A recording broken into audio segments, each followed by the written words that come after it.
Welcome guys, and today I'm going to show you where you can find MAF sensor in BMW F11 or F10 N47 engine. So basically you'll need to take this cover, as you can see, like that. It is kind of hard to do with one hand, but let's take that. And right here is your intake. This is air filter and this is intake, and you'll need to remove these wires, and basically there's T20 screw, two screws, 1 and 2, and basically you'll be able to remove that, and I'm going to clean that. So basically how you can take these wires is basically by grabbing a screwdriver, like small screwdriver, and right here putting like this, and basically this green should pop up like this and it should come out easy. And now what I'll need to do is just unscrew these two bolts.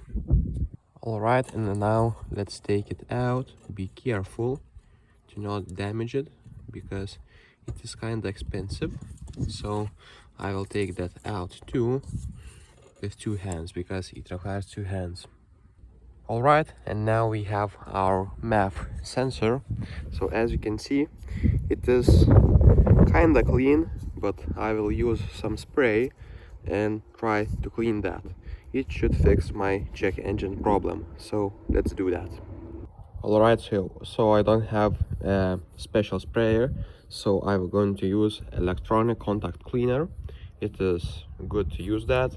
Don't use carb cleaner or DPF cleaner or other substances. Just use electronic cleaner or special MAF sensor cleaner. So just going to spray this sensor. As you can see, just spray like 15 times and just soak it in with this sprayer. So I will do that, and I'm going to show you how I can install again.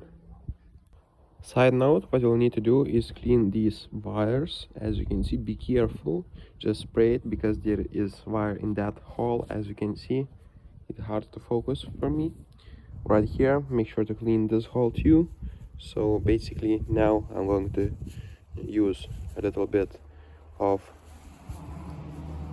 towel and just take the biggest, as you can see, the biggest water spots, not water but that electronic cleaner spots, and basically use a little bit more just to soak it in and wait a little bit until it basically dries up.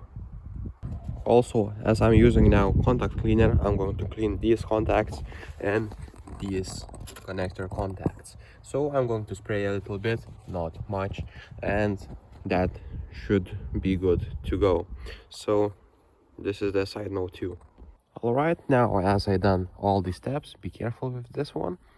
Just put back in, make sure here are clean. So just use a little bit of towel or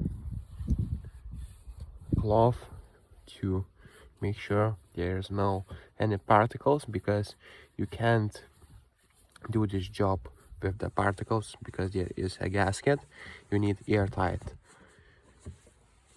So basically now what we will need to do is put our MAF sensor inside. So let's do that. And now just put the connector back in, put the bolts of course after that connector, and now just push this gray little button to fixate the connector, and this MAF sensor is now cleaned and ready to go. So now what we'll need to do is put this cover back on the filter, and your job is done.